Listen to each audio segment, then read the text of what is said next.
Uy, estoy fuera de... Me tengo que poner aquí. Hola, buenas tardes. Bienvenidos a una nueva jornada del proyecto de investigación en el que vamos a contar con una conferenciante muy interesante. Sagrario nos la va a presentar. Ella es Pilar Vicente Foronda.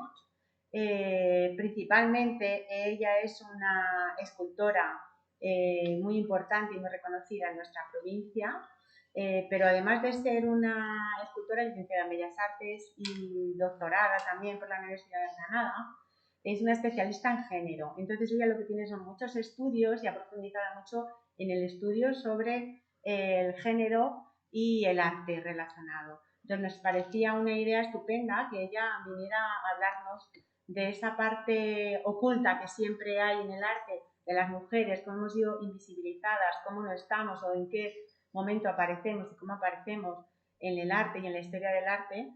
Y ya veréis cómo es un verdadero placer escuchar a Pilar hablar de lo que más le gusta, que es el arte y de las mujeres representadas en él. Así que, Pilar, todo para ti. Gracias, Sagrario. Hazme comprobar, por favor. Muchas gracias, Sagrario. Muchas gracias, Pilar. Y muchas gracias, concejala. Me vais a permitir que me quite la mascarilla, porque así me vais a escuchar muchísimo mejor, creo.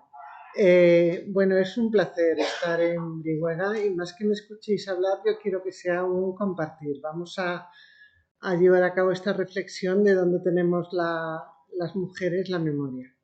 Es lo que más interesa. Y vamos a intentar hacerlo a través del arte, porque el arte es el lugar donde se deposita muchas veces la memoria. Parece una conexión que no existe, pero yo espero que conseguir explicarme lo suficientemente bien como para que seamos capaces de hacerla. A ver si lo logro.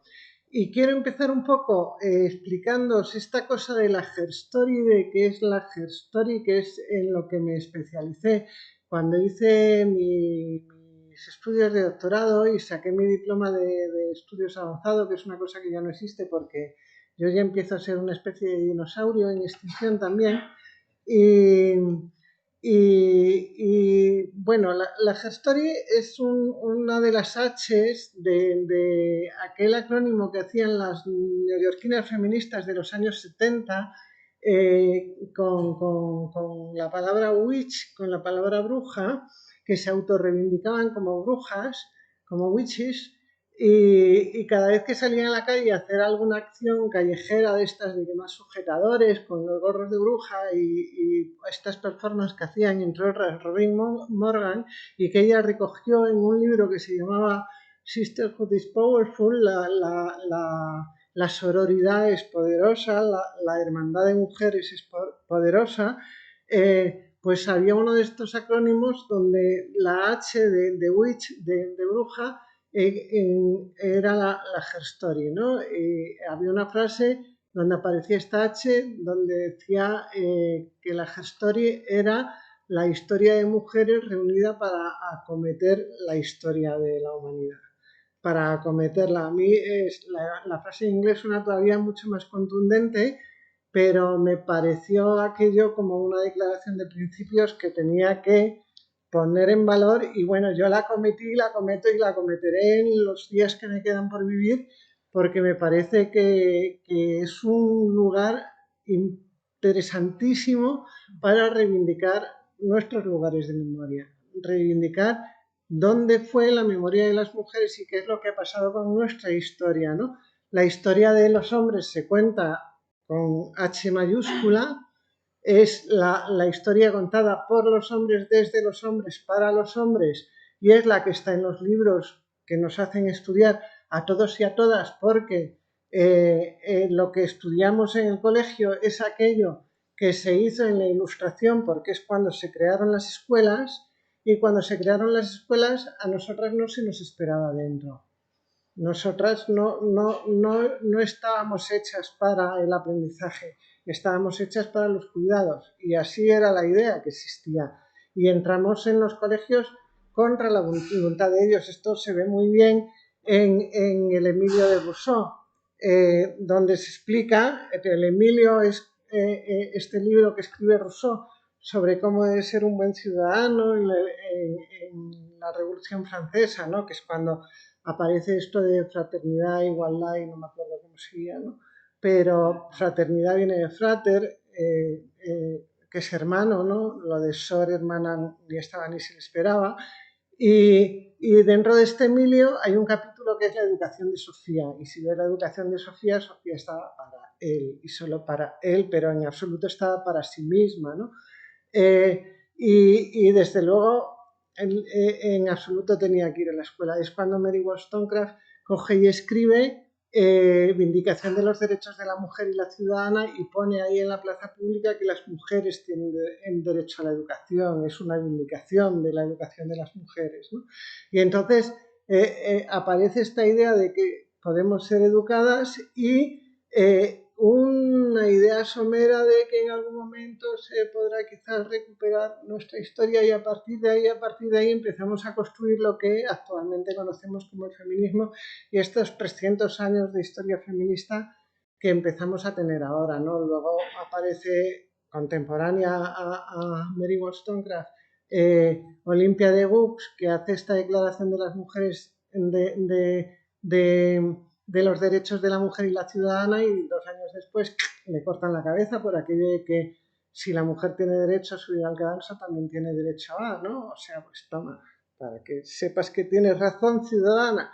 Bien, pues esta historia que se había construido con mayúscula, yo la llamo history, haciendo este juego de palabras del his de ellos en inglés y esta her story, her de ellas, ¿no? Y bueno, me gusta hacer el juego de palabras de las story, que en inglés son los cuentos, las story tales, ¿no? La history con mayúscula y la her story de la historia del arte es un poco lo que os traigo aquí hoy, que la intentaré encadenar luego con los lugares de memoria y por favor, cada vez que queráis interrumpirme, coger y hacerlo, pero quería este marco teórico colocarlos para empezar porque es desde este lugar que voy a estar intentando hablar todo el rato. ¿Ok? ¿Hasta aquí? No hay dudas. Bien, continuemos. Y fijaros por dónde voy a empezar, ¿no? Esta es una de las muchísimas imágenes que hay de lo que llaman arte en la prehistoria, que podía ser arte o podía no ser arte, porque el concepto de arte, digamos, que aparece mucho más tarde, ¿no? Venimos estudiando la historia del arte como se coloca en este momento de la Ilustración, que es cuando se hacen nuestros temarios, ¿no? Y nadie los ha cuestionado, porque nadie cuestiona el canon. Ahora estamos nosotras diciendo a ver qué pasa, por qué tenemos que seguir estudiándolo así. Hubo así un cierto intento en torno a principios del siglo XX con el método Montessori, con la institución de libre enseñanza, con la Escuela de la República. Ahí hubo como alternativas, ¿no? Con el krausismo hubo cosas de nuevas pedagogías, pero luego llegaron pues la Guerra Civil, la Primera Guerra Mundial, la Segunda Guerra Mundial y todo eso se convirtió en humo, ¿no? Pero la realidad es que nos coloca un temario monolítico y parece que no puede ser cuestionado. Y en este temario monolítico, ¿cómo es el artista? Si alguien dice la palabra artista, ¿qué es lo que veis? ¿Cómo lo veis? Que alguien me dé una respuesta. Nuria no. Nuria no.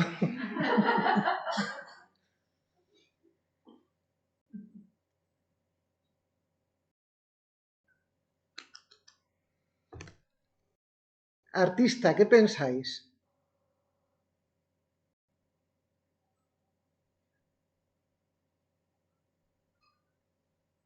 Imagináis un hombre o una mujer.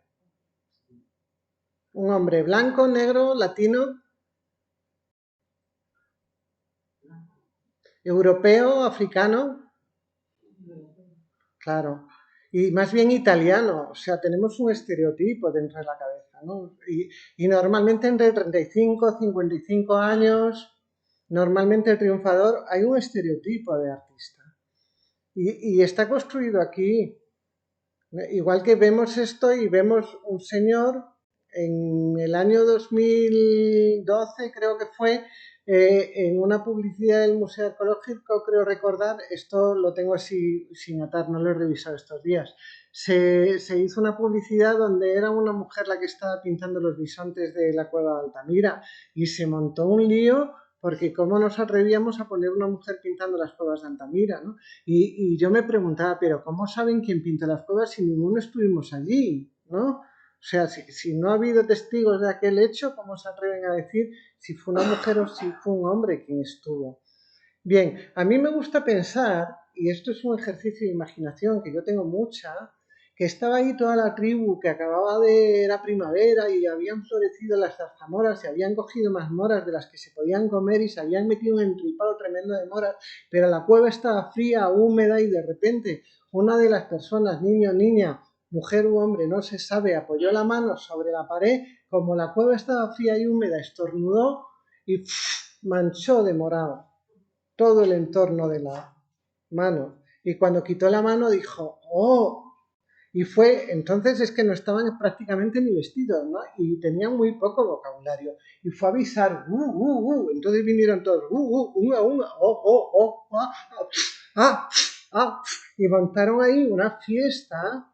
Yo que tengo este sentido lúdico de la existencia, y hicieron esta cosa en medio de un jolgorio y de un... Y ya está, y eso quedó. Y fue así de sencillo. Es una opción, ¿no? Otra opción es que se habían juntado de otras tribus y habían montado entre todos, porque era la fiesta del nacimiento, después de mucho tiempo que no había nacido ninguno, y había uno que había estado experimentando y sabía que eso, y había mojado en la sangre de 20 bueyes que habían matado porque habían hecho reservas. Da igual, ¿qué más da? O sea, ¿por qué tenemos que estar discutiendo si fue un hombre, si fue una mujer, si fue un niño? Ahora, es verdad que sobre esta investigación concretamente se han hecho mediciones de los dedos y traigo concretamente esta imagen porque es la imagen de esta investigación y se sabe que hay más manos de mujeres y de niñas que de hombres, de mujeres, niñas y niños que de hombres. Concretamente de esta imagen. Ergo, esta imagen sabemos a ciencia cierta que no es de un pintor varón macho de la tribu. O sea, que se ha construido un imaginario en el cual el hombre todopoderoso era el gran artista y el gran cazador del mamut y sin embargo hay toda una línea de teología de género feminista que viene diciendo ¿y por qué había que alimentarse del mamut? Y a lo mejor se alimentaban de pequeños roedores, de conejitos, de... ¿Por qué la gran fuente de alimentación tenía que ser de esa imagen, ¿no? Que nos estamos cuestionando las cosas y que ya llevamos desde los años 70-80, no es algo que haya empezado antes de ayer, ¿no? Igual sucede con estas Venus y diosecillas y que hay muchas tallas muy pequeñas y sin embargo se nos ha vendido como un gran arte megalítico, como si fueran construcciones todopoderosas. Para tallar esto no hay que ser fuerte, no hay que ser porque son esculturas de centímetros. Y siempre se le ha dado este carácter sagrado y este carácter religioso y se le ha adjudicado el papel de enroncándolo con la capacidad de invocación de la reproducción, etcétera, etcétera. Y yo cuando vi una película colombiana que se llama, creo recordar, La patata caliente, toda la película gira en torno a que para impedir quedarse embarazada hay una chavala que se pone una patata dentro de la vagina. Y bueno, es una película muy loca donde la patata pues va ¿cómo se llama cuando le salen las cositas? Esto es. Y es muy loco, ¿no? Entonces yo con esta forma digo, ¿y si a lo mejor cumplía esa función y era para impedir la reproducción? Porque podía ser, o sea, nosotras, ¿qué podemos saber de lo que estaba pensando aquella gente hace 25.000 años? Es que no podemos, solo podemos lanzar teorías, pero lo que nos ha sucedido es que las teorías que se lanzaron en el siglo XIX se han convertido en verdades universales, lo que llamamos desde la perspectiva feminista falacias universales, ¿no? O sea, el sufragio universal. Y nadie se ha preguntado, pero bueno, ¿universal para quién? Porque no podían votar los negros, no podíamos votar las mujeres, no podían votar los que no tuvieran tierras. Universal para los que estaban en el poder al final. O sea que, y falacias universales, te pones a contar cuántas había y al final resulta que tienes que dedicarte tu vida adulta a desmontar todo aquello que te han enseñado en todo el tiempo que estuviste formándote para tu vida adulta, ¿no? Y tienes que dedicarte a cuestionar todo. Y sumamos y seguimos, ¿no?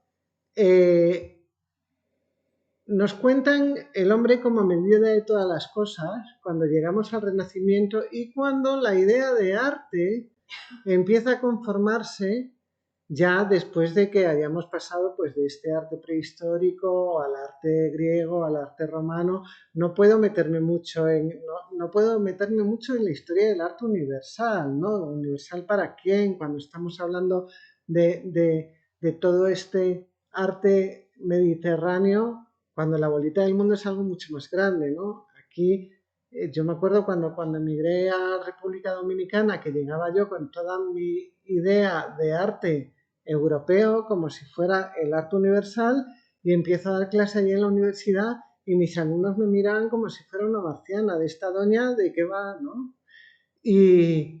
Y no les interesaba nada lo que les estaba contando. Y tuve que meterme en el arte mesoamericano y descubrí un universo que para mí era algo absolutamente ignoto y era una maravilla, ¿no? Empecé a descubrir ahí todos los aztecas y todo el arte peruano. Bueno, me encontré con una cantidad de cosas y de ahí salté a Japón y de ahí salté a la India. O sea, hay una cantidad de cosas que en Europa ignoramos y que existieron antes que Roma y Grecia, y resulta que aquí basamos todo en Roma y Grecia.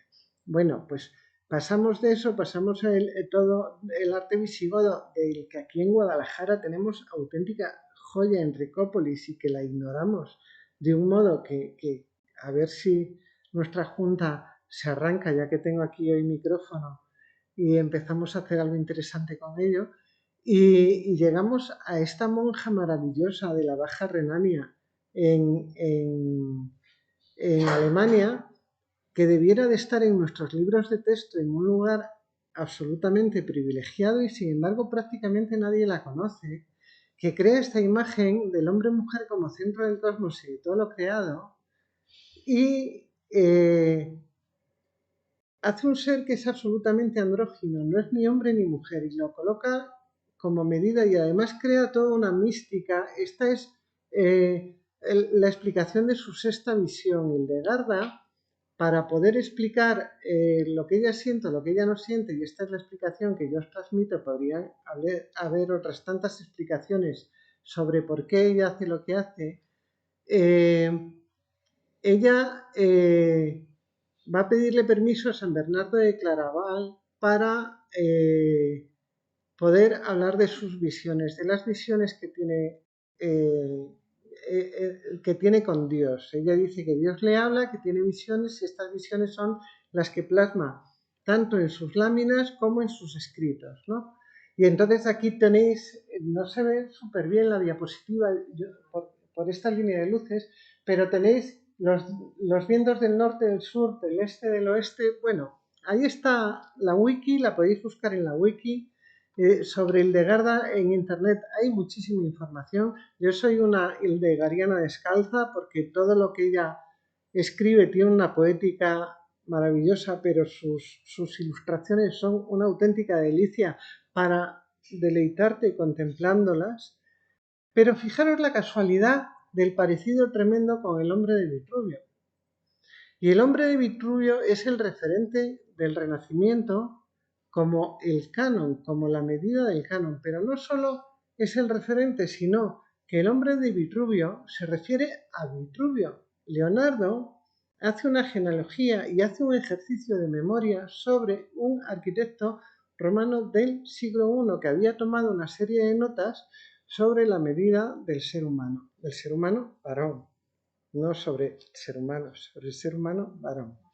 Entonces Vitruvio había cogido, arquitecto, y había tomado una serie de notas, no todas correctas, pero había tomado una serie de notas, y sobre esas notas Leonardo hace este dibujo que normalmente se reproduce en un gran tamaño, pero que en los museos vaticanos está ahí y es tamaño folio, es un dibujo chiquitito que cualquier humano estaría capacitado para hacer. La genialidad de Leonardo, como veis, no es más grande que la genialidad de Hildegarda, ¿no? Sin embargo, Leonardo ha trascendido, ha pasado al canon, ha pasado a la memoria de la humanidad, ha pasado a la memoria colectiva. Hildegarda, ahí estamos intentando visibilizarla. Leonardo hace este ejercicio de memoria hacia Vitruvio porque los hombres tienen esta gran capacidad de hacer genealogía. También lo hace Dante sobre Petrarca en su Divina Comedia. O sea, ellos siempre van haciendo referencia, lo hace Tiziano con las poesías de Virgilio.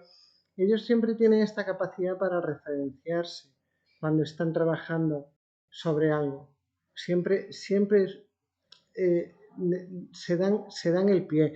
En la misma vida, en su misma manera de trabajar, siempre tienen esta capacidad para la cooptación. ¿Entendéis lo que estoy diciendo, no? O sea, un hombre siempre alza a otro hombre. Hacen como los castellers catalanes, ¿no? Para que uno esté arriba, tiene que haber un montón de ellos debajo de la pirámide. Pues esto lo saben hacer. Bien, el hombre del Renacimiento como medida de todas las cosas, pero es el hombre del Renacimiento como medida de todas las cosas. Fijaros lo que es la sexta visión de Hildegarda. Qué cosa maravillosa. Bien, Christine de Pizan escribe un libro que se llama La ciudad de las damas y lo escribe además dando la réplica al Decamerón de Boccaccio. Esto entra dentro de algo bastante más largo que no tenemos hoy el tiempo para detenernos y explicarlo con más detenimiento, que está dentro de la querella de las damas. Hay toda una discusión a lo largo del siglo XIV dentro de lo que es el amor cortés. Christine de Pizan es la primera escritora que podemos considerar realmente profesional.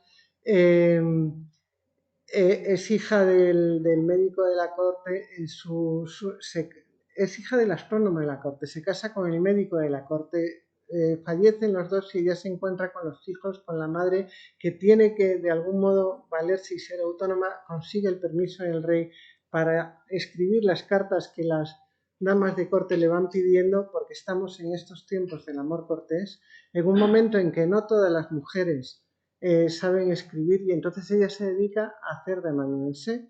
Escribe uno de los libros, es La ciudad de las damas, otro de los libros es El camino del largo estudio. Fijaros qué belleza, qué cosa tan bonita. Y llegamos a María de Hungría, todo un personaje extraordinario. Esto hasta ahora que os había estado contando, de alguna manera, no todo, pero sí, es memoria inmaterial de las mujeres. Digo no todo, pero sí, porque el libro de Christine de Pizan es memoria material. Cuando hay algo que se toca, es memoria material. Cuando hay algo que no se toca, es memoria inmaterial. Las líneas siempre son muy difíciles de establecer, ¿no? ¿Y cómo las puedes poner a salvo? ¿Cómo puedes poner a salvo la memoria inmaterial, ¿no? Las mujeres tenemos muchísima memoria inmaterial, porque hemos utilizado muchísimo la cultura oral para transmitirnos saberes, muchísimo. Y siempre ha sido muy difícil ponerla a salvo.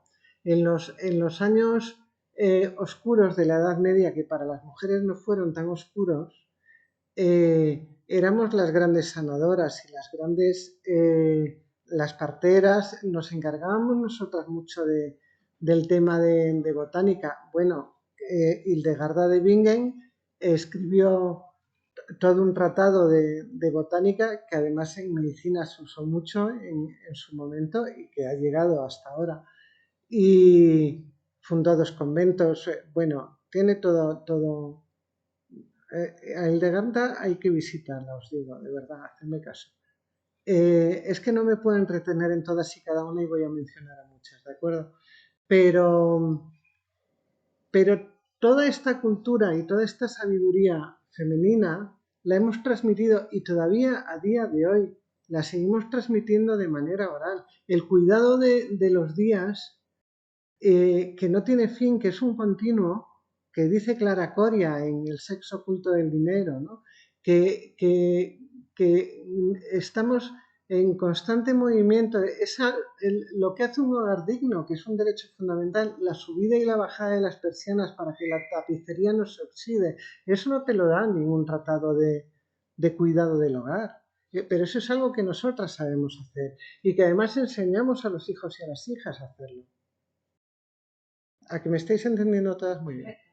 Pues vamos a María Hungría, que me enrollo mucho. Bien, insisto, cuando queréis preguntar, parad. Estamos un poco cambiando de momento. De esos años oscuros de Hildegarda de Bingen, los años de la Baja Edad Media, a los años de la Alta Edad Media de Christine de Pizan y esa querella de las damas, pasamos al Renacimiento, que le da paso María Hungría, que es la hermana de Carlos I de España y V de Alemania, el gran emperador. ¿De acuerdo? María de Hungría, que también era María le diré el apellido, no lo diré porque ahora se me ha atascado, pero es la hermana de Carlos I, ¿vale? Ella fue gobernadora de Países Bajos justo antes del duque de Alba y fue una gobernadora mucho más pacífica que el duque de Alba, que fue muy beligerante, ¿de acuerdo? También fue reina de Hungría y tuvo el empoderamiento suficiente como para encargarse un retrato de aquesta manera, o sea, para hacerse una escultura. La tenéis en el Museo del Prado, en la parte de arriba, no me acuerdo ahora cómo le llaman, hay como un pequeño patio en la parte de arriba del Prado donde hay un cafetito y ahí están ella, la emperatriz María, no me acuerdo, y Carlos I, están ahí ellos tres. Entonces, ella tiene mucho que ver con el arte porque es quien arranca la colección real. Si María de Hungría no hubiera existido, jamás hubiera, o a lo mejor sí, no sé, la historia hubiera sido diferente, obviamente. No puedo decir que jamás hubiera existido, nunca digas nunca jamás, pero es quien le encarga a Tiziano luego vuelvo atrás, quien le encarga a Pompeo Leoni esta escultura, que es Carlos V dominando el furor protestante, quien le encarga a Pompeo Leoni su escultura para ella misma, quien le encarga a Tiziano este retrato. ¿Y por qué traigo este retrato? Porque es un lugar de memoria. O sea, el recordar la batalla de Mulver, recordar al emperador en todo su esplendor triunfante sobre, recordar al emperador en todo su poderío sobre el protestantismo en un momento en que Europa está fraccionada en dos y que es el emperador el que está venciendo sobre el catolicismo, incluso sobre Roma también, ¿no? Pero además en un momento en el cual el arte se está convirtiendo en mercado, y a ver si consigo darle forma a esta idea para que la entendáis. Cuando Cynthia Nith en el libro Pero esto es arte pregunta, ¿pero esto es arte?, plantea que el arte pueden ser muchas cosas, ¿no? Y todo el libro lo dedica a reflexionar sobre qué es el arte. Pero lo más interesante de las respuestas que da muchas, es que el arte también es mercado. Y luego ella se mete en la disquisición del mercado de arte contemporáneo, ¿no? Pero cuando ella plantea esto, yo rastreé hasta cuándo empieza el arte a ser mercado. Y mi conclusión, que no es solo mía, es de más gente, es que el arte empieza a ser mercado con los Medici. Cuando empiezan a competir entre Florencia y Roma, a ver quién tiene más alta la cúpula, ¿no? A ver si crece más Santa María di Fiori o San Pérez de Roma, y Brunelleschi y Miguel Ángel. Y ahí están el Medici de Florencia y el Medici de Roma compitiendo, y esto, ahí, señora arquitecta, usted sabe lo que mandan los territorios públicos, ¿no? El espacio público, el lugar de memoria público y la iglesia. Y es puro poder, es la aparición de la banca, la aparición del Estado moderno, la aparición del Renacimiento, es el momento en que aparece el mercado y el momento en que aparece el arte. Y María de Hungría tuvo la visión de futuro suficiente, fue la persona con la inteligencia suficiente para saber ver eso, para saber lanzar la mirada hacia lo que va a suceder y decir, esto se va a representar a través de la imagen. Y lo supo ver. Y entonces encarga Tiziano el retrato del emperador en la batalla de Múlber, se retrata ella misma, que hay que tener una conciencia de una misma siendo mujer en aquel momento, que eras ciudadana de segunda, por mucho que fueras la mujer del emperador, y el emperador maltrataba muy bien a sus mujeres. Carlos I maltrataba y Felipe II eran unos maltratadores de cabecera, de los de saber hacerlo bien. Y ahí están sus cartas para quien las quiera leer. Las cosas que dicen, la misoginia que tenían era de licenciado. Y luego le regala este cuadro a Felipe II, El descendimiento de Van der Weyden, que es mi cuadro favorito del Museo del Prado. Yo el amor que tengo por este cuadro no lo tengo por casi ninguno, es una maravilla. Bien, esto os lo quería hacer como introducción para que entendáis un poco la importancia del arte y lo ligado que va al poder. O sea, no hay poderoso que no tenga una historia de amor, real o ficticia, me da lo mismo, con el arte. No hay un solo poderoso en el mundo que no tenga una historia de amor con el arte. Porque va así, va así. Y es una historia de poder siempre. Lamentablemente, porque a quien nos gusta crear por el placer de la creación, esto nos resulta muy difícil de aceptar. Porque es un matrimonio obligado. Y los matrimonios obligados, cuando hay amor por en medio, pues te hacen sufrir mucho, ¿no? ¿Verdad, Nuria? Pero, total, que en esta liaison, que ya hemos llegado a Felipe II a daros cuenta que empezamos en la prehistoria, ¿dónde están las mujeres y dónde queda la memoria de las mujeres, ¿no? Si os dais cuenta, cuando estudiamos en la historia del arte, ni a Christine de Pizan nos la cuentan, ni sus ilustraciones de la ciudad de las damas, ni nos cuentan Hildegarda de Bingen, y tampoco nos cuentan a Sofonis Vanguisola. Ahora por fin, hubo una exposición de ella en el Prado, pero tuvieron que hacerle compartir exposición con la Lavinia Fontana, que no había ninguna necesidad, porque Sofonisba por sí misma ya tiene peso suficiente. Pero bueno, por lo menos ya le hicieron una exposición en el Prado. Bien, Sofonisba, que tuvo una vida súper apasionante y que nunca dejó de pintar, afortunadamente, fue la retratista del rey, de la reina, de toda la familia real. Ella es una auténtica maravilla. Pero hasta el año 98 no se le dio la autoría del retrato del rey, hasta el año 1998. Hasta el año 98 la autoría estaba atribuida a Sánchez Coello. Ahora que por fin la autoría ya es de Sofonisba, el cuadro del rey aparece sin autoría. Alguien me tendría que explicar el misterio, porque si has quitado la autoría de Sánchez Coello, debieras de poner la autoría de Sofonisba, ¿no? Ahora aparece sin autoría. Ahí os lo dejo, solo para que cuando aparezca le digáis a vuestros hijos, mirad, este es de Sofonisba muy sola. Bien, Era tan buena, es tan buena que el retrato que ella hizo de la reina hizo una manera de creó estilo. O sea, nunca se había retratado a las reinas del modo. Una cosa muy buena que tenemos las mujeres antes de que entremos en la academia es que como nadie nos enseña somos autodidactas. Entonces eso nos lleva a realizar nuestra propia investigación y a tener un estilo propio porque no hemos tenido el antecedente de.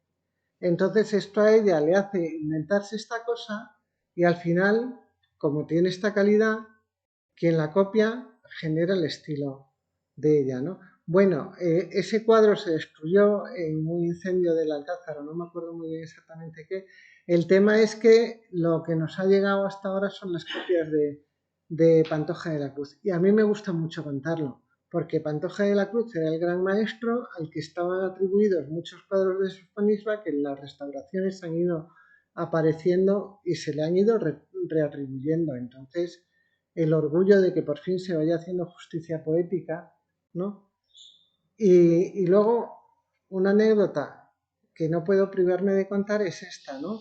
El cuadro de la Dama del Arminio, que era un cuadro que estaba atribuido al Greco, tenía un extraño y casual parecido a Catalina Micaela. Se sabía que Catalina Micaela era muy amiga de Sofonisba Anguissola, porque ella en la corte no estaba como pintora, por dos razones.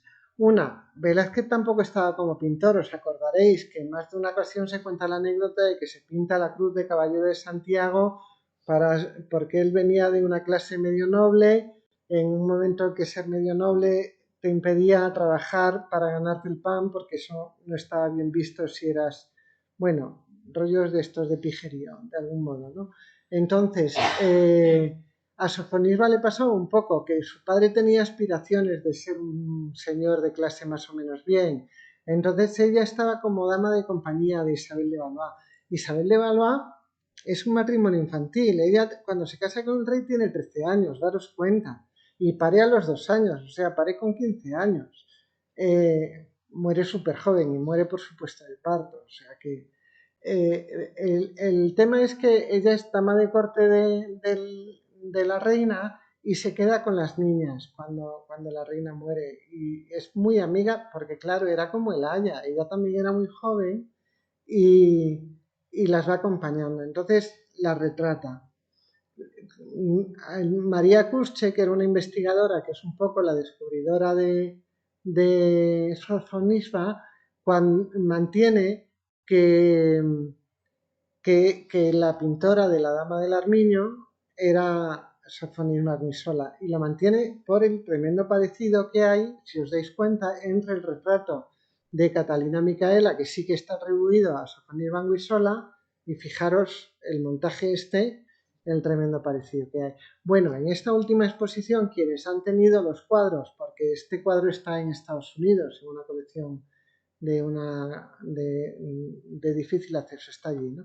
Quienes han tenido este cuadro en el Prado, que le han podido meter la lupa y tal, al final han decidido que no se le puede atribuir a Sofonisba, se le ha atribuido a Sánchez Coello, que es el pintor contemporáneo más o menos parecido a ella. Lamentablemente yo no le he podido meter la lupa, pero no me digáis. Yo ahí la duda la dejo para el futuro. Yo mantengo la estela de María Kuschek, que las cosas como son me merecen mucha más fiabilidad, por lo menos es más afín a feministamente hablando que quien tuvo la lupa entre las manos y creo que desperdició una oportunidad de una buena atribución, ¿no? Y siguiendo esta estela de recuperación de la Gestory y de las mujeres, pasamos a otra genia de cabecera que es Artemisia Gentileschi. En este autorretrato maravilloso, fijaros qué contemporaneidad tiene este retrato, porque es como un picado de cine. No me digáis que no es como si Hitchcock hubiera metido aquí la cámara. Es totalmente... hay que tener una visión cinematográfica de una misma. ¿no? Yo este cuadro he tenido la divina suerte de verlo en directo y no os imagináis qué colorido tan rico, qué pincelada, qué paleta. Es una auténtica maravilla. Y además tiene la osadía de titularlo Alegoría de la pintura. O sea, ella se retrata a sí misma como, bueno, Artemisa tiene una vida súper potente. Ella es hija de pintor, aprende en el taller paterno, un socio, alumno, colaborador de su padre abusa de ella. Se puede decir que la viola, lo que pasa que decir que la viola es un poco un eufemismo porque en esta época las violaban a todas, no había una que no violaran, con lo cual el tema es que su padre, por tema de negocios, lleva esa violación a juicio, porque además él le había dado palabra de casamiento. Cuando llega al juicio resulta que él ya estaba casado, pero había mandado matar a la mujer. O sea, lo que sale en todas las actas del juicio es que él era un fullero impresentable. Él al final acaba preso, pero claro, ella ya no se puede casar con él, porque él ya estaba casado. Entonces la casan con otro. Eso la lleva de donde estaban viviendo en Roma si no me falla la memoria, a Florencia. Está en Florencia unos años, luego de Florencia se va a vivir a Nápoles, luego vuelve a Roma, luego de Roma va a Inglaterra, que es donde está su padre. Tiene a nivel personal una vida súper interesante, pero su pintura es... ¿Y dónde está? Perdona, ¿dónde está el cuadro? Este anterior está en la Royal Gallery, en Inglaterra. Bueno, ahora durante el confinamiento han hecho una exposición monográfica sobre ella en Londres que yo no he podido ir a ver. No imaginas lo que me ha dolido. Hay mucha pintura de ella en Nápoles, en los museos napolitanos. Hay mucha de ella en la Galería Espada, en Roma, en los museos vaticanos, en Estados Unidos también. Fue muy prolífica, ella pintó mucho. Un día que me traigan a hablaros solo de ella, porque me apasiona, ay, que la adoro. Bueno, ella tiene, es que pintó tanto y pintó tan bien, pero tiene este relato, sobre todo, cambia el relato, ¿sabes? Cambia, porque sus figuras femeninas tienen una fuerza y una potencia. Y esta historia de Susana y los viejos, que es la historia de la casta Susana, ¿no? Que se enfrenta a los viejos y pues hay otras Susanas que son como más descaradas, sería el término, y sin embargo ella les hace frente, ella cambia la historia del relato, igual que su Judith y Holofernes, y bueno, es diferente. No puedo pararme tanto en todas, ¿no? Pero Judith Lester igual, los cuadros, ya me estoy yendo de Italia, me estoy yendo a Holanda. En cada país había, no te puedo decir que hubiera muchísimas mujeres, porque la realidad es que nosotras no teníamos acceso a las escuelas. O sea, para llegar a ser pintora tendrías que tener el aprendizaje en el taller paterno o de un hermano, ¿no? O tú naces ahí y trabajas en lo que hay. Entonces, si te gusta, te quedas, y si no te gusta, en cuanto tienes oportunidad, te casas o te casan y te vas y se acabó, ¿no? O tendrías que ser hija de alguien rico, como el caso un poco más de Sofonisba, y ser un ocio ilustrado. Y si te gusta, pues sigues haciéndolo, y si no te gusta, pues cuando te casas dejas de hacerlo. O que fuera una pasión tan grande que a pesar de todo, pues, ¿sabes? Pero son siempre casos excepcionales. No es algo como en el caso de los señores que fuera una vocación y que pudieras darle, ¿sabes? Porque la realidad es que el destino de las mujeres era estar a través del hermano, el marido, el padre, y ya está. O sea, que no tenías modo de, ¿no? Pero, pero luego había escuelas. En Bolonia hubo un espacio, además creado gracias a Elisabetta Sirani, que hizo una escuela de Bolonia. En Florencia hubo unos años en que también se pudo, o sea, cuando hay superabundancia, tenemos cierto hueco, ¿sabes? Cuando las cosas van bien, se nos hace cierto hueco. En Holanda, en estos años, hubo unos años de bonanza que entramos a través de los bordados. Se bordaba mucho y entonces de repente empezó a haber toda una escuela de pintoras en Países Bajos. Os he traído a Judith Leister, os podría haber traído también a Clara Peters, que está en el Prado y hubo una exposición sobre ella. Como se la conoce más, yo también a veces me aburro de hablar siempre de las mismas, entonces también las muevo, ¿no? Pero Judith Leister, durante muchos años su obra se la atribuyó a Frank Hals. Luego en las restauraciones de repente pues va saliendo la firma, ¿no? Pero fijaros qué alegría, ¿no? Qué manera de pintar tan bonita. Este es su retrato. Mira, no me aparece la imagen, no sé por qué. Pero Elisabetta Sirani, por ejemplo, era tan buena y pintaba tan bien que se puso en cuestión que fuera ella la que pintaba. Entonces su padre abrió el estudio para que la gente la viera pintar y pintaba con el público delante. Y murió súper joven, murió con 30 y pico años. Pensaron que había sido un asesinato, le hicieron la autopsia y resulta que había muerto de una úlcera sangrante. Yo creo que del puro estrés, ¿sabes? Del pinta, pinta, pinta, pinta. No sé. ¿Hasta aquí veis bien? Sí, muy bien. Sigue. Sí. Bien. María Sibila Merian, ella se había casado, era hija de grabador y se casa, claro, también es muy típico, sobre todo más en la zona de Países Bajos, de lo que ahora es Alemania, que entonces no era Alemania. Como el artista como artista, como lo entendemos ahora, bueno, también ahora está cambiando, ¿no? Pero es algo que se constituye más en el siglo XIX, ¿no?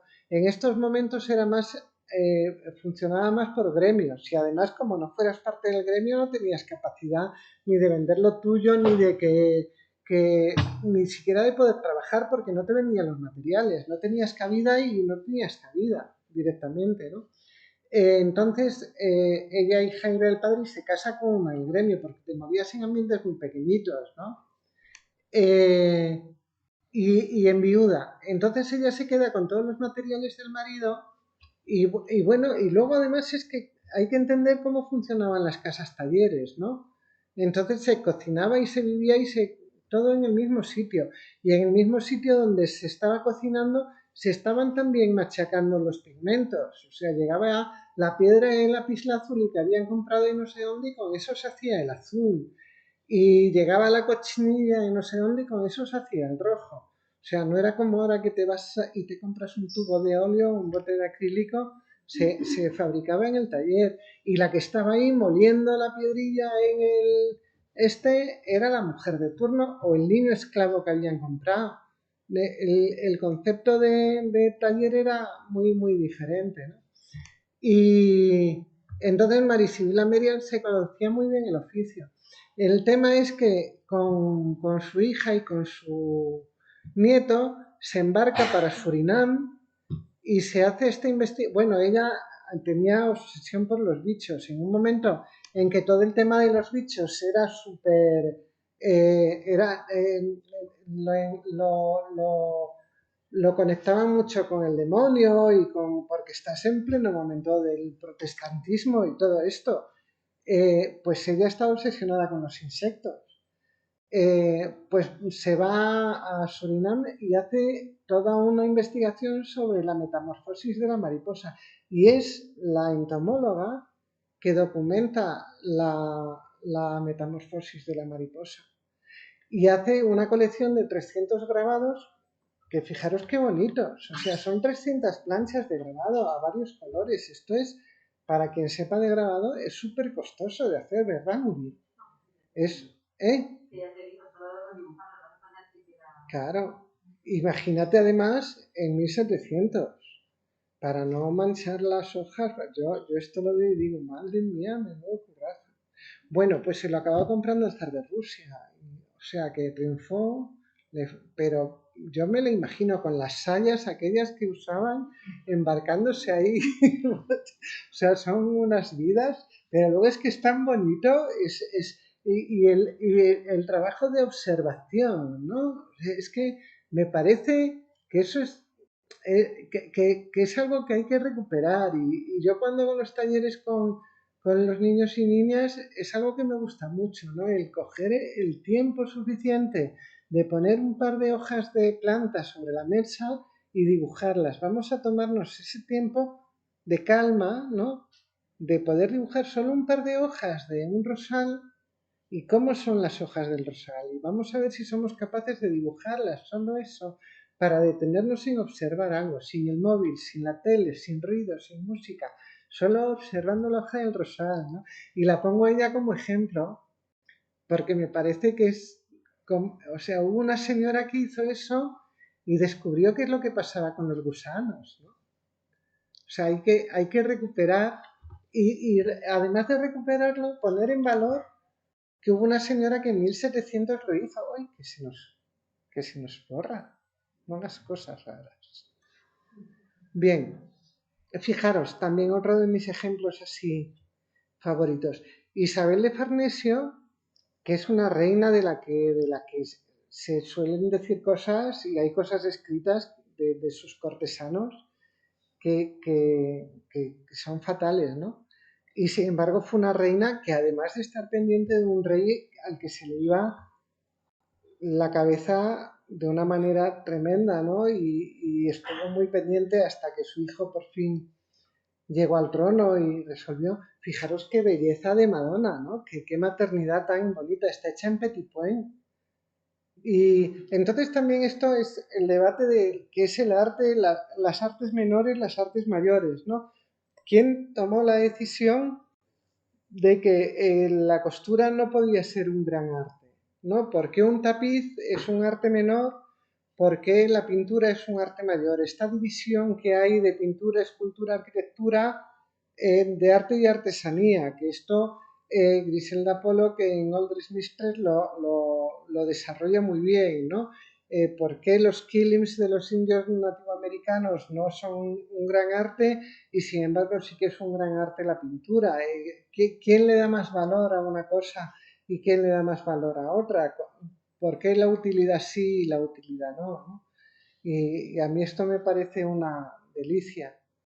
Bueno, Rosalba Carriera es una veneciana que empezó incorporando el marfil a sus pinturas de pastel. Ella pinta con pastel y empezó pintando cajitas de rape y resulta que todas las familias nobles de Europa que iban a Venecia, que se había puesto de moda como destino, empezaron a visitarla para que les hiciera el retrato y el retrato a pastel se puso de moda y todos aquellos que le iban a ver al final acabó haciéndose súper famosa y con su hermana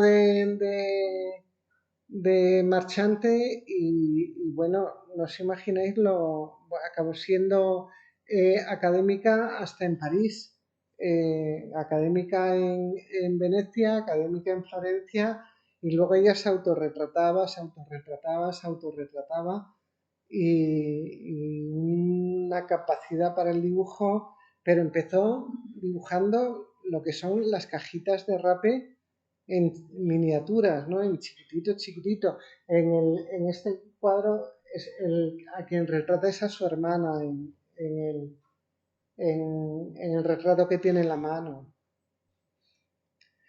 Luego este cuadro os lo traigo porque es la lección de anatomía. Estamos ya en el neoclásico.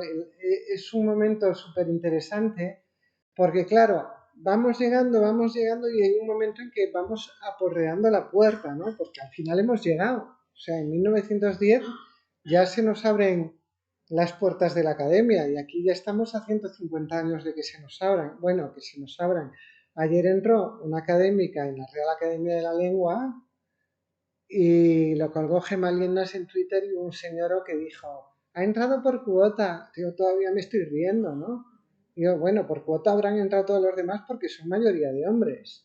O sea que digo, ella habrá entrado por justicia divina, porque vamos, pero entonces cuando entraban académicos se hacía el retrato, la foto de familia de la lección de anatomía y bueno, Zofani La pintó en esta ocasión los miembros de la Royal Academy inglesa y en esta ocasión había dos académicas, dos mujeres académicas.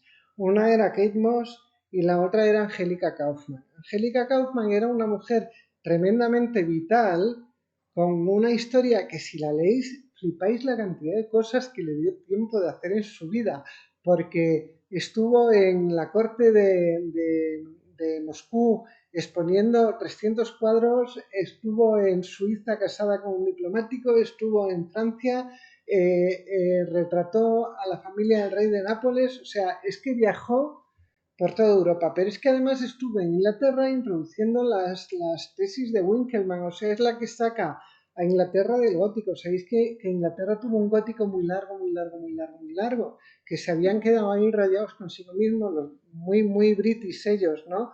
De que son una isla tan auténtica que para qué necesitan a los demás, de que no sonará eso, ¿no? O sea, no han cambiado tanto después de todo. Y, o sea, quiero decir que Angélica Kauffman era una mujer a la que se la escuchaba mucho y bien. Bueno, pues no puede estar presente en la lección de anatomía, porque hay un hombre desnudo. No nos vaya a dar algo, ¿no? O sea, podemos parirlos, podemos criarlos, pero no podemos verlos en pelotas, que es que tiene su delito. Pues ¿sabéis dónde han puesto a las señoras? A ver si las encontráis. Esto es como buscar a Willy. Efectivamente, lo que hacen es colgarlas de la pared. Así es como empieza el libro de Whitney Chadwick de Mujer, Arte y Sociedad. Es un manual. O sea, no es un libro de lectura así ligera, pero yo creo que en la biblioteca municipal debiera de estar. Es un libro que es muy interesante, ¿vale? Es un manual de consulta. ¿Mm? Pero empieza así, empieza con porque claro, es un libro que recopila, fue un libro base de mi tesis doctoral, ¿sabes? Es un libro que trabajé mucho. Y lo que os contaba antes de la memoria material o de la memoria inmaterial, ¿no? Aquí ya porque es que si me quedo en la gestoria de las mujeres del arte, llegaríamos a mañana. Podríamos hacer un día un maratón donde buscáramos en la wiki mujeres artistas y nos fuéramos contando una a otra mujeres artistas, ¿no? Pues mirar, he encontrado otra y cuéntame su biografía y esto daría para unas jornadas y sería súper bonito, ¿no? Y buscamos fotos y para mí eso es una fiesta siempre con unos vinos y mira, he encontrado otra y y mira, esta es escultora, pues esta es performer y sería un placerazo, ¿no? Solo por el placer de comer. Mirad qué maravilla. Esto lo hizo Luisa Roldán. Luisa Roldán fue la escultura con la que aprobó su examen a escultora de corte en el año 1702, si no me falla la memoria, no, fue más adelante, 1700 algo, en la corte de Felipe IV.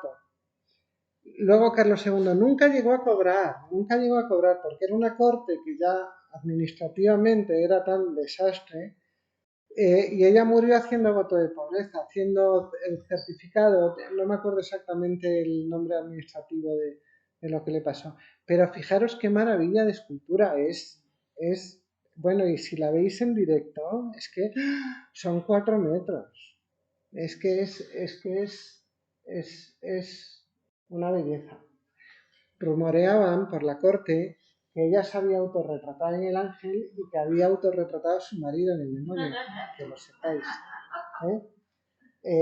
Yo no sé, yo no estaba allí y no hablé con ella, ¿ok? Con lo cual todo es cuestionable, pero el chisme es muy bueno. Ella, dentro de las esculturas, dejaba su nombre firmado. Quería trascender, ¿de acuerdo? Ella quería que se supiera que era ella quien había hecho las esculturas. Aprendió el oficio en el taller de su padre, se casó con Luis de Arcos contra la voluntad de su padre, tuvo 8 hijos, si no me falla la memoria. Imaginaros qué difícil con 8 hijos seguir ejerciendo el oficio de escultura, que os prometo que es un oficio muy cochino, o sea, muy cochino y físicamente muy costoso. Porque o sea, ser escultora es como ser un albañil en fino, no dejas de ser un paleta. estás todo el día entre yesos y picando piedra. Se especializó mucho, eran los tiempos que estaban de moda los belenes. Entonces se especializó mucho en este tipo de pieza. Esta la tenéis en el Museo de Guadalajara. El Museo de Guadalajara tiene dos piezas suyas, la cual más bonita. O sea que cuando vayáis, fijaros, buscarla, porque de verdad tenemos un privilegio con eso. Bueno, era una escultora extraordinaria. Podría competir perfectamente con cualquier escultor imaginero con Salcidio. O sea, es que, de verdad, perfectamente. No se la nombra. No solo no se la nombra, sino que esta pieza que está en el Escorial, si no preguntas por ella no la ves porque la tienen subida a un coro. Parece que les dé vergüenza, la tienen como escondida. Yo, siempre que hablo de ella, digo, cuando vayáis al Escorial, preguntar por ella, a ver si hay suerte y la sacan, porque es una estafa para nuestro patrimonio. O sea, si es parte de la memoria material de las mujeres, si a quienes somos escultoras y a aquellas niñas que quieran ser escultoras les da la expectativa de esto es lo que yo puedo llegar a ser, ¿por qué me lo están enajenando? Es una enajenación del patrimonio, es una enajenación de mi memoria, no, es una estafa cultural. Y por supuesto hay que intentar reivindicarla las veces que sea necesario para que la puedan poner en un lugar digno, porque no tenemos tanta memoria como para que nos la enajenen. Y bueno, ya que tengo esta tribuna, me permito este lujo. Bien, Angélica Kaufmann, que es una de las dos a las que les habían cortado la cabeza, ¿recordáis? Fijaros qué maravilla. Elisabeth Gillebrun, que fue una de las pintoras de la corte de María Antonieta. Rosa Bonheur, que vivió un poco como quiso porque su padre le dio de algún modo los permisos, porque siempre la consintió mucho. Tenía un permiso de travestismo del Ayuntamiento de París para vestirse de hombre porque, como no podía aprender a pintar en clase de anatomía, ella en lo que se especializó fue en animales. Entonces iba a las ferias de caballos, a las ferias de ganado, a tomar apuntes y, no sé, hoy no he traído un cuadro que tiene precioso bueno, pero lo buscáis. Para eso está la wiki. Buscar la obra de Rosa Bonheur. Y vivió toda su vida con sus dos mujeres, con Ana Cumple y con su madre. Y está enterrada con ellas. Ella era lesbiana y lo escribe en su vida, que a ella no le importaba tanto la pintura, que pintaba espléndidamente bien, como el tener dinero suficiente para vivir como quisiera y sin pelos en la lengua. Y ahí lo escribe con una alegría, pero amaba la pintura, a pesar de su descaro y a pesar de cómo lo decía. Y fue una mujer de una libertad y vivió con su compañero artista. Y está este cuadro en el Prado que se pidió durante muchísimos años que lo supieran, porque vivía con un león, vivía con el león. Y lo tuvieron durante montones de años en los fondos del Prado. Y durante años estuvimos pidiendo desde MAP, desde Mujeres en las Artes Visuales, que lo subieran y no había modo de que nos hicieran caso. Y de repente desde Twitter hubo un señor que hizo la petición y al señor de Twitter le hicieron caso y ahora ya está arriba en superficie. O sea, que si quieres que el Prado nos haga caso, tienes que ser señora. Conclusión.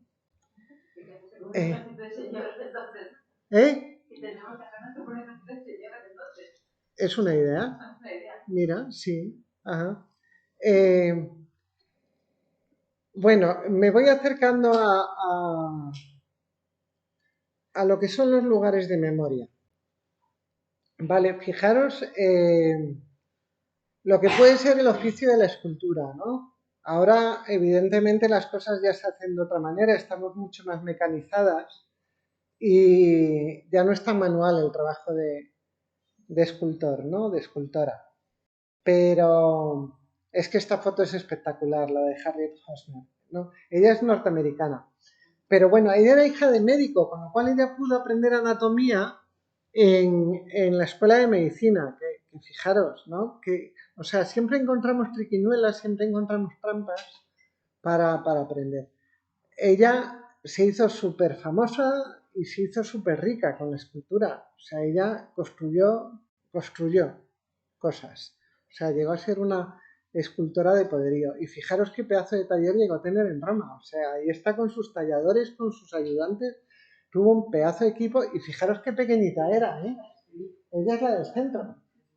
O sea, esta percepción de que para hacer determinadas cosas, porque claro, yo doy una imagen muy poco estereotípica, con mi 1,84, pues parece que para ser escultora, pero yo he tenido compañeras de clase de 1,5 m que movían piedra ahí, que, o sea, que no hace falta tener un tamañazo. Y ahí ya la traigo, que fíjate qué tamaño tenía. Le daba igual, fijaros, ahí en la escalera subida, fijaros qué belleza. Que bueno, que no es un caso, luego, ahora vamos a hablar de Camille Claudel, ¿no? O sea, esto podría ser una pieza de Canova perfectamente, os quiero decir que escultor, es que en el fondo te da igual. O sea, el tema aquí es que si tú quieres ser artista, que te dejen ser artista, ¿no? Luego, obviamente, si además de ser artista tienes conciencia de género, te das cuenta de que a través de lo que tú haces tú puedes llegar más allá. Que yo, por ejemplo, en La Roldana sí que veo ese sesgo. La Roldana tiene un relato sobre la maternidad que a mí porque lo tiene, ¿no? Igual que lo tiene Marie Blanchard, igual que otros artistas lo tiene. Ella no, ella hace esculturas como un escultor, ¿no? O sea que a veces sí que ves que hay una sensibilidad que dejas que te empape tu historia y otras veces pues pones una distancia y trabajas como un señor. En el fondo me da igual. Yo lo que quiero es la mitad de todo, ¿no? Además, la mitad de todo. Cuando tengamos la mitad de todo discutimos de cómo hacerlo. Pero vamos a tener la mitad de todo primero. Bueno, aquí, como os decía, vamos llegando. Vamos llegando. O sea, no se han abierto todavía las academias, pero sí se han abierto academias. En París ya están la Académie Julian y la Académie Colerossi, donde las mujeres ya pueden estudiar. Por estas fechas, en 1864, si no me falla la memoria, nace Camille Claudel, que cuando le dan paso a la Academia de Bellas Artes dice que para qué va a entrar en Bellas Artes si no le van a dejar presentarse al Premio de Roma, si no le van a dejar estudiar anatomía, que no entra en Bellas Artes, que prefiere irse a estudiar a la Academia Colarossi y ya está. O sea, rechaza directamente el privilegio que le han concedido, porque además se lo conceden como un privilegio, ¿no?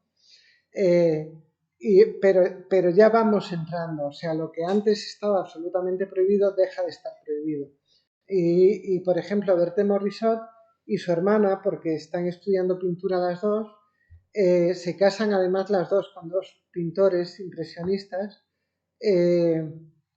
pues están dentro del círculo de los impresionistas y pintan dentro del círculo de los impresionistas y comparten teoría. Los impresionistas, que eran todos muy de dar conferencias y de compartir y de sacar escritos y manifiestos, ya estamos en los sismos, ¿no?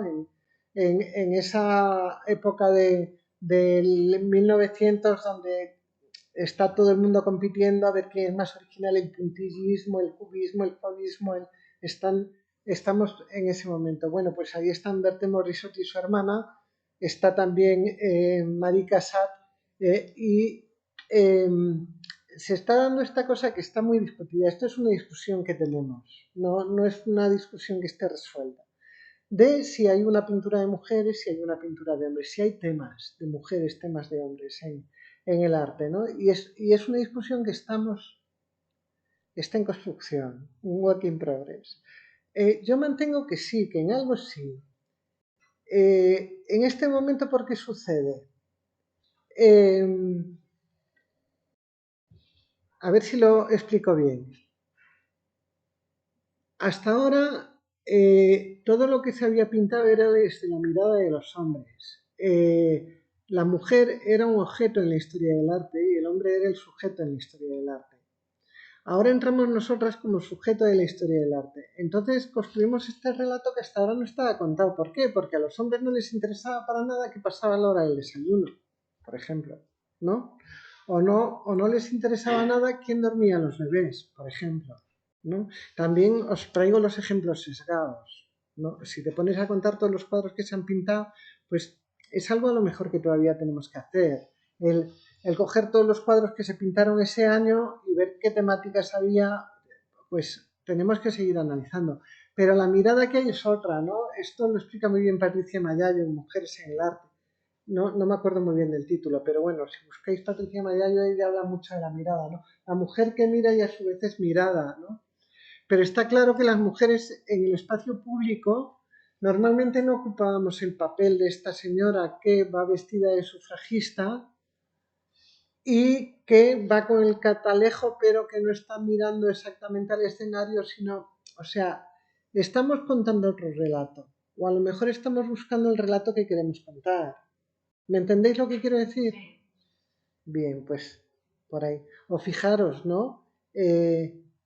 La crudeza de Camille Claudel al hablar de la vejez. Pues hasta ahora el cuerpo de las mujeres era un cuerpo absolutamente objetualizado. Y de repente llega Camille Claudel y lo que hace es subjetivizarlo. Y coloca, aquí la llama Cloto, pero tiene otra escultura prácticamente hermana gemela que la llama, esta fue la vieja Helena, ¿no?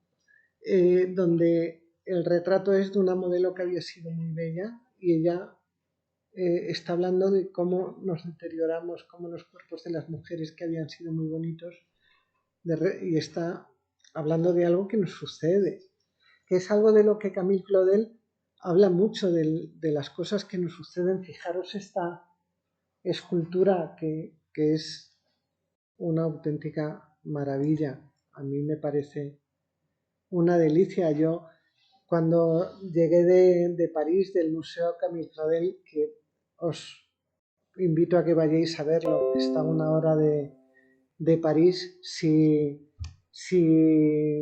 vais a París, cogeros el cercanías, iros a Nogent-sur-Seine.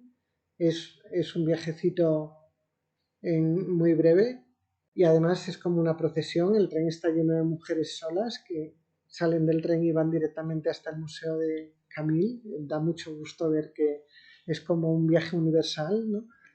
Y llegué a enseñárselo a mi madre y me dijo, para, estas éramos mi cuñada y yo mis cuñadas y yo el otro día, que nos veíamos hace un montón de tiempo y nos pusimos, o sea, es como una vivencia en la que nos podemos reflejar directamente, ¿no? Es onís verde, es una belleza,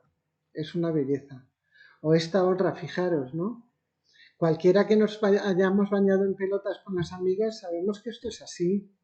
El placerazo de estar con las amigas en el agua es la ola, la llama, ¿no? Nadie había hecho esto en escultura antes, hasta que llega Camille Claudel. Bueno, la castigaron 30 años de manicomio por este atrevimiento, ¿no? Directamente. Lo pagó bien caro. Bien. Luego, por ejemplo, he traído solo 3 ejemplos, ¿no? Pero a veces nos quedamos mucho en Europa en 1900, pero fue algo absolutamente universal porque Lola Mora es argentina. Fijaros, una argentina en 1900 y no imagináis las cosas que hizo en Argentina, monumentales. Rebeca Matebello en Chile. Imaginaros lo que es ser escultora en piedra, además, en Chile. Y Celeste Wosigil en Dominicana. O sea que la necesidad de plasmar en piedra, al final, te sale, ¿no? Aunque no quieras. Bien, Gerda Wegener, no sé si habéis visto la película de la chica danesa. Bien, pues ella es la pintora, que lo sepáis. Y aquí están Gerda y Lili, las dos. Si no habéis visto la obra de Gerda, buscarla, porque es una maravilla. Es súper bonito todo lo que hace. Bueno, si os gusta la obra de la Belle Époque, que a mí me encanta, todo lo de los años 20, a mí me gusta mucho, tiene unas cosas preciosas. Fijaros, si es difícil ser escultora, imaginaros escultora afroamericana, ¿vale? Y no hay solo una. Bueno, esta no sé por qué no se hace. Dora Maar, que es otra de las musas y locas, ¿no? También la convivencia con Picasso la deterioró hasta un punto que acabó, era una magnífica fotógrafa y una magnífica teórica, tenía una cabeza brillante y fuera de toda serie. Luego Marie Blanchard también tenía otra alteridad, ¿no? Otras alteridades, y tenía una mirada y una pincelada, una manera de hacer absolutamente deliciosa. Y bueno, llegamos a Frida Kahlo, que no se ve la imagen abajo, el título, pero este es el Hospital Henry Ford, donde ella cuenta en este cuadro su aborto y narra todas las connotaciones que su aborto tiene. Aquí cuenta su nacimiento. Imágenes del parto apenas hay en la historia del arte. Las maternidades siempre se cuentan en una clave supermasculina, en clave de posesión, ¿no? La mamá con el bebé desde la mirada masculina como el objeto sobre el que yo soy dueño. Pero rara vez se cuenta esta imagen desde la subjetividad femenina, ¿no? Y aquí llega Frida Kahlo y cuenta su nacimiento con la crudeza de lo que es un parto. Igual que cuenta la violencia de género, nunca se había narrado de esta manera. Ella lee en prensa la noticia donde el feminicida dice que solo le había dado unos cuantos piquetitos y se sobrecoge de tal manera porque le había dado 27 puñaladas, ¿no? Y entonces ella pinta lo que son unos cuantos. Bueno, no he puesto el marco, pero la sangre se sale hasta por el marco, ¿no? Bueno, otra escultora afroamericana también de 1900. Voy a acelerar un poquito porque me interesa llegar. Fijaros Kate Colvich lo que hace con la maternidad. Qué maravilla. Muere su hijo y luego también su nieto en la guerra mundial y le hace esta piedra que además está súper bien puesta en Berlín, en un panteón. Es un panteón no muy grande y la piedra está allí en medio. Y cuando llueve se moja y cuando nieva se cubre y es súper bonito. Bárbara Hepworth, fijaros qué cosa. Bueno, Louis Bourgeois, que es un irreverente que hace lo que quiere con sus... Esto también se llama mamam. Es una araña tejedora. Judy Chicago, que hace esta Big Party, lo llama la Gran Cena, y cada lado del triángulo, el triángulo como símbolo de la feminidad, tiene puesto un servicio donde invita a cenar a una mujer que en la historia ha sido, ¿no?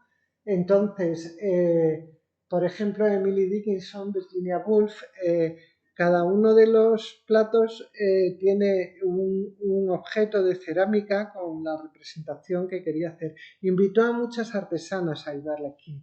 Entonces el mantel está bordado, el objeto que han hecho es de cerámica, tiene el bordado con el nombre y esta pieza está súper elaborada y en la web tenéis está muy bien documentada, de modo que la podéis buscar en la web y es súper interesante.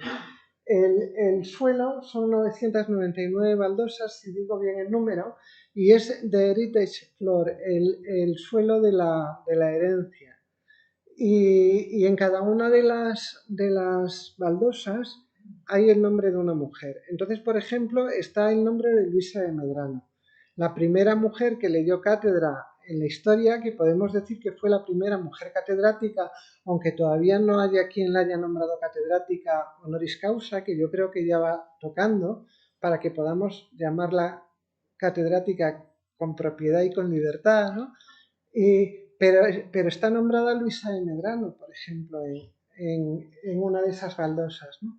Entonces, Judy Chicago se hizo toda una investigación sobre la memoria de las mujeres para que en ese suelo de la herencia pudiéramos tener un lugar de memoria, ¿no? Entonces, esta obra se tiró muchísimos años, pero muchísimos años en un almacén, sin que nadie la quisiera, hasta que el Museo de Brooklyn por fin la ha comprado y por fin está expuesta en el Museo de Brooklyn. Y bueno, de verdad vale la pena que le deis un tiempito a investigarla, ir buscando, porque cada pieza en sí merece un ratito. Y ahora fijaros, hablando de lugares de memoria, voy a dejar de hablar de mujeres artistas para hablar de prohombres, ¿no? Una escultura como es la de Chicago, que es arte feminista, ¿no? eh, nos lleva a todos esos, a la memoria de todas esas mujeres, pero fijaros lo que es un lugar de memoria, el monumento al político Antonio Cánovas del Castillo en la Plaza de la Marina Española, delante del Senado. Son 16 metros de escultura. Es tan alta que no ves cómo está hecha la escultura, ¿vale? O sea, si buscas documentación y encuentras la pieza, puedes ver cómo es el señor Antonio Cánovas, pero todo el mundo sabe que Cánovas está allí. O sea, igual que aquí, la glorieta de Emilio Castelar, que está en la Castellana y que todo el mundo, para que se mueva por Madrid para coger Río Rosas, va a pasar por delante de la glorieta de Emilio Castelar. Por supuesto, la glorieta de Emilio Castelar tiene 3 señoras desnudas en la parte de arriba, porque no puede haber un prohombre que tenga un monumento que no tenga una musa cerca. Y la musa, por supuesto, tiene que estar en pelotas. No puede haber un homenaje a un prohombre que no tenga una mujer objetualizada o desnuda cerca. Eso tiene que ser así. ¿De acuerdo? Y esta no es tan alta, son 8 metros de pieza, pero fijaros lo que son los lugares de memoria. O sea, ¿por qué todo el mundo recuerda que Emilio Castelar fue un buen diputado que hablaba? O sea, tienes mejor verbo que Emilio Castelar. ¿Por qué todo el mundo recuerda que Emilio Castelar fue un diputado que hablaba bien? Porque tiene este lugar de memoria. Pero es que todo el mundo sabe dónde está este monumento colocado. Esta estatua del Cid la hizo Leonora Huntington y está delante de la Hispanic Society en Washington, está también en Valencia, está también en Burgos y bueno, está replicada varias veces. Pero la gente que ha pasado por delante de esa estatua, que ha tenido su historia vital cerca de ese monumento, la ubica perfectamente. O sea, lo que os quiero decir con esto, los monumentos son lugares de memoria. Cuando tú has convivido cerca de un monumento, lo tienes como un lugar de memoria. Pero sin embargo, para las mujeres, los lugares de memoria son distintos. Un lugar de memoria que teníamos las mujeres y que nos fue quitado con la modernidad, eran las fuentes. Y el otro día pensándolo y hablándolo así con Sagra, dije, joder, pues voy a pegar una repasadita. Y estuve viendo, y estos son fotos antiguas que tenía así por mi disco duro. Esto es de la historia familiar de Cabanillas del Campo. Esta foto es de Cabanillas. Y esta también. En las eras, en las eras hay memorias en los pueblos. Si tú te vas a las fotos familiares de los pueblos, o la olma de pareja, por ejemplo, en pareja, que yo ahí había historias pues también, o en la encina de la Cabrera, en la encina esta grande que hay saliendo de la Cabrera, yendo hacia Aragosa, me está haciendo que sí con la cabeza, porque es un sitio donde se queda, es un sitio de celebración, ¿no? O la fuente de Sigüenza, o sea, o el lavadero de Orche, o sea, ahí hay mucha historia, en los lavaderos eran lugares de comunicación, pero es que eran lugares de ayuda de las mujeres, porque era el lugar donde se contaba, esta no ha sangrado este mes, fíjate, ¿no? Y ya solo con esa frase, ahí ya todas las mujeres sabían que a lo mejor había que ponerse a la escucha, porque a lo mejor había que ayudar, o a lo mejor no había que ayudar, a lo mejor había que despellejarla. O sea, estaba sucediendo algo si no había sangrado, pero se sabía en el lavadero, porque había esa cultura popular que te llevaba a saber, ¿no? O te llevaba a saber que estaba habiendo malos tratos, o sea, en el lavadero pasaban muchas cosas, o era el lugar donde empezaba una cadena de ayuda, porque sabías que estaba sucediendo algo, el lugar de la enfermedad, el lugar donde te pasaban los niños cuando había habido un accidente, el lugar donde había ayuda si había una enfermedad. O sea, en la fuente y el lavadero, bueno, las que sois más mayores sabéis de qué estoy hablando, ¿no? Bien, pues esto hablando de las fuentes. Y luego, aquí en Pareja, el caño de la fuente quedaba tan lejos del borde que las mujeres inventaron este sistema de poner una media caña, que llevaba un rato trabajársela, y con la media caña llenaban el botijo. Yo no sé si pasaba en más pueblos de la provincia, lo sé de Pareja. Entonces yo quería haber hecho en su día una escultura que fuera así. ¿Sabéis? Hice este boceto que luego no llegó a ningún lado. Y ya para terminar, y con esto ya estoy cerrando, fijaros, os he enseñado estos monumentos de los grandes hombres, ¿no? Pero luego dije, vale, ¿y cómo son los monumentos que hay a las grandes mujeres? Nosotras tenemos esta parlamentaria que fue Clara Campoamor, que nos consiguió el voto femenino. Bueno, teniendo en cuenta que el voto de las mujeres es el logro más grande del siglo XXI, del siglo XX, por aquello de que nos consiguió la ciudadanía aquí a la mitad de la población, lo suyo sería que tuviera un monumento tan grande como el de Emilio Castelar. ¿Estaréis de acuerdo? Es de sentido común y de justicia democrática. Pues mirad los monumentos que tiene Clara Campoamor. ¿Lo veis? O sea, y no quiero desmerecer en absoluto a quienes los han hecho, ¿vale? O sea, eso vaya por delante. Pero este que está en Sevilla es casi un monumento al cuentacuentos. Y es muy bonito, ¿eh? Es muy bonito. Pero es una niña, es una Clara Campoamor infantilizada. Luego, este es un busto y lo han mejorado respecto al anterior. El que habían robado se puso en tiempos de Gallardón, era más feo. Este lo han mejorado bastante y es un busto muy digno porque es muy grande, pero no deja de ser un busto. El que está en León es un busto que es precioso y está súper bien puesto. Este de acá me encanta, pero no deja de ser un busto. Y este parece una señora del común. Para nada tiene los 4 metros, los 8 metros que se debía de merecer Clara Campoamor, que yo creo que habría que ponerla en la tribuna del Congreso de los Diputados.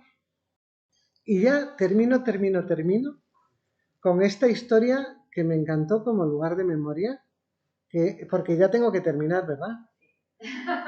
Sí, no he mirado así mucho a la hora. Ya. No es porque no estemos encantadas, porque tenemos una programación ahí que nos espera que esa de ahí y para que puedas ver un poco, yo me imagino que seguramente ellos, bueno, nosotras queremos hacerte preguntas y... Vale, pero ya estoy casi acabando. Pero como vamos a contar contigo en próximas sesiones. Vale, pero ya estoy terminando, 2 diapositivas. Estaba preparando yo esta ponencia y Araceli Martínez, que estuvo el otro día con vosotras, colgó en Twitter la historia de este monumento. Y dije, bueno, es que es perfecto como lugar de memoria, ¿no? Unas sufragistas se fueron a Suiza a estudiar, no me acuerdo qué iban a estudiar, pero lo tenéis en Twitter. Y se encontraron con que estaban haciendo experimentos viviseccionando en vivo a este perrito, este Fox Terrier. Y entonces lo llevaron a juicio junto con una sociedad de protectoras de animales norteamericana. Perdieron el juicio y se montó una polémica tremenda a nivel social. Y hubo 200.000 firmas. Levantaron este monumento y retiraron la escultura, porque dijeron que qué tontería hacerle una escultura a un perro. Lo habían tenido 2 meses viviseccionándolo en vivo, ¿eh? Y imaginaros qué crueldad, ¿no? Y bueno, a pesar de las 200.000 firmas que pedían que el monumento volviera a su sitio, el monumento estuvo fuera, retirado 75 años. Lo han vuelto a poner ahora. Entonces a mí me parece que como lugar de memoria para recordar aquella crueldad terrible que tuvo lugar, para entender lo que puede hacer un monumento como lugar de memoria, ¿no? Y no solo para el lugar de memoria de la crueldad de aquel hecho del perrito, sino de lo que pueden hacer 2 mujeres cuando se empeñan en reivindicar algo que es justo, que es que se terminen las vivisecciones en vivo de animales, porque se dice así, lo estoy diciendo bien, vivisecciones. Me estoy haciendo un lío. No recuerdo los nombres de las señoras porque no lo he apuntado, porque ya me vale, porque estas cosas yo las tenía que apuntar, pero La memoria de las mujeres está como está, la mía con la pandemia ya no es lo que era. Pero creo que la idea que os quería traer más o menos ha quedado clara, ¿no? O sea, sobre todo para abrir la reflexión de qué lugares de memoria tiene el patriarcado para los hombres y qué lugares de memoria nos deja el patriarcado a las mujeres y cómo tenemos que, en algo, reivindicar nuestra memoria y cómo tenemos que trabajar por ella, empezando por ocupar nuestro espacio en los libros de texto y ocupar nuestro relato y luego ocupar nuestra parte en el espacio público, en el urbanismo, en la escultórica y en la historia del arte. Y yo creo que con esto... tengo aquí a Diana Larrea, a la cual le he pillado varias fotos en el Facebook y desde aquí todo mi agradecimiento porque a las escultoras afroamericanas las he encontrado allí y ella hizo esto que me parece que es precioso en la ribera del Ebro, en Zaragoza, en el Parque del Agua, que es la espiral mozárabe. Y ella hizo este suelo con espigas, bueno, es muy simbólico, lo podéis encontrar en su Facebook. El Facebook de Diana Larrea es muy bonito. Tiene una performance que se llama Un día como hoy, donde fue colgando durante un montón de tiempo cada día un artista, pero durante casi un año, cada día un artista, y cada día ponía el artista que había nacido en el día. Y bueno, tiene un repositorio. Bueno, y este por supuesto que es mi monumento, el mío. Y va y se me olvida. Esto lo hice yo en el año 2007, en los tiempos de oro, y luego ya vino la crisis y ya nunca más pude volver a ser escultora, porque casi que se acabó todo. Pero es la última vez que pude hacer un monumento grande, son 4 metros. Y yo lo llamé a la sombra de las madres, porque lo que quería representar es que no solo somos madres, pero que sí que estamos a la sombra de todas las grandes mujeres que nos han precedido, pero luego de algún modo se resignificó considerándolo un monumento a la maternidad, algo que no estaba en absoluto en mi intención, pero bueno, así es la vida. Y ahora sí que sí, muchísimas gracias. Es vuestro turno.